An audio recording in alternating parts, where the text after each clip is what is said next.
I'm Dr. Tamar Chansky, and today we're talking about how to complain in your relationship, how to complain effectively.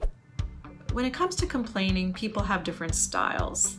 For some people, it's just kind of a constant flow. If something is not to their liking, they will say it. And sometimes that works, and sometimes that doesn't work so well. Similarly, there are other folks who don't complain, kind of stuff it all down, and little things build on little things, build on little things, and then one day they're very upset and it all kind of comes tumbling out.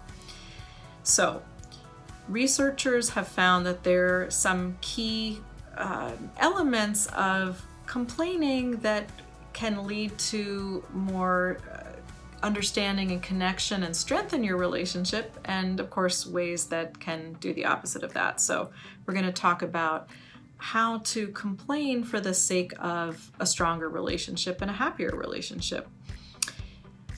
A key distinction from the get-go is the difference between complaining and criticizing.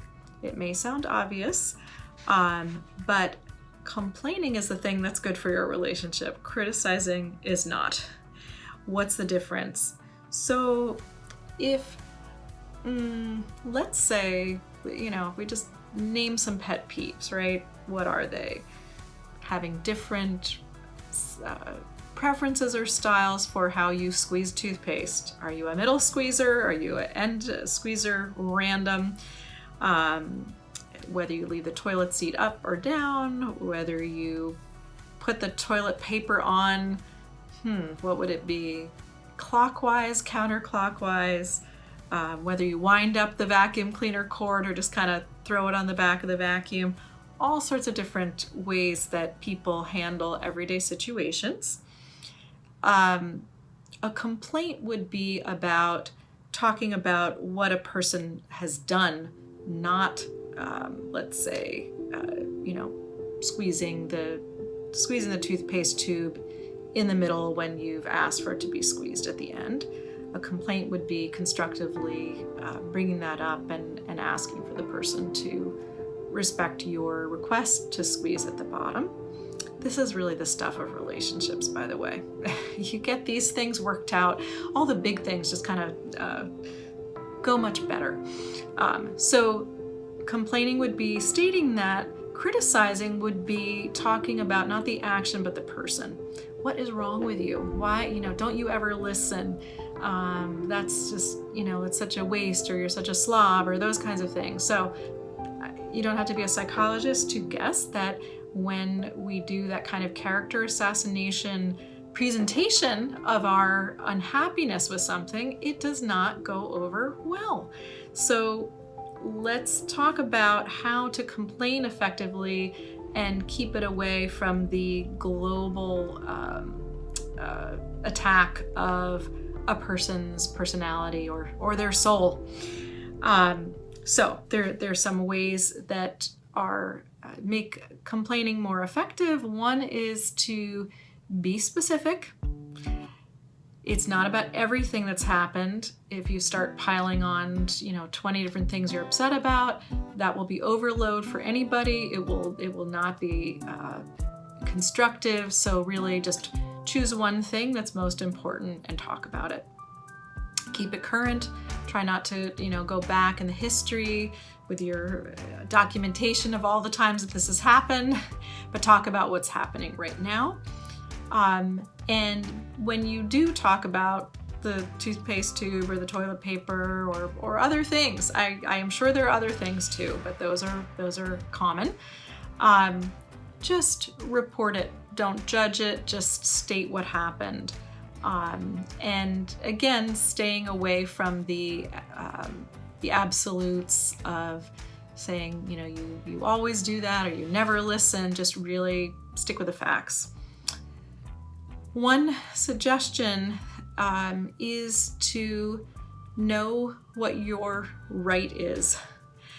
Our right is to be in a relationship, right? This is mutual, is to be respected and safe with each other.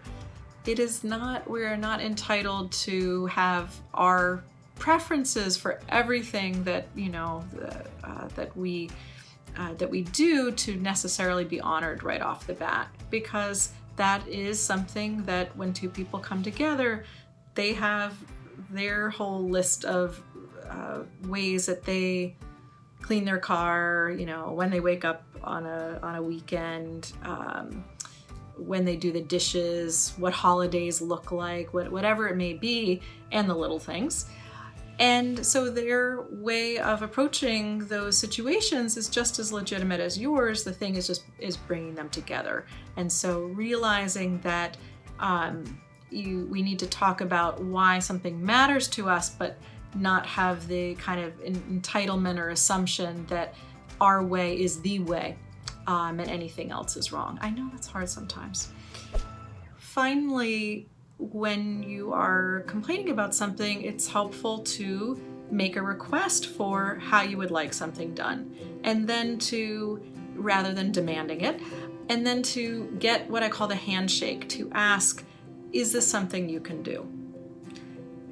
I'd really like it if the socks actually went in the hamper. It looks, messy to me, or it feels disrespectful, even if that's not how you meant it, to have things on the floor. Can you do that?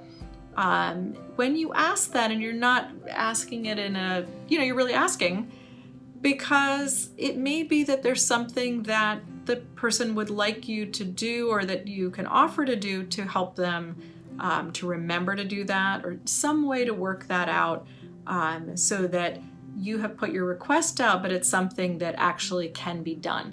Otherwise, you're just delaying the next terrible scene when your request has been forgotten because you didn't do the handshake to make sure that logistically this is something that will be possible for them. So know that if you have complaints in your relationship, that you are in good company, and the difference between couples who are happy together and who are not so happy together is not about whether or not they have complaints. It's really about delivering, how they deliver them, and also how they receive them. Expect that both parties are going to have things that they are unhappy with at times, that they would like to be different, and the more that there's openness to those conversations, definitely the more likely that they will end with a sense of collaboration and connection. So thank you for listening. More ideas on my website, www.tamarchansky.com. And here's to more love, less worry, more effective complaining, happier couples all around.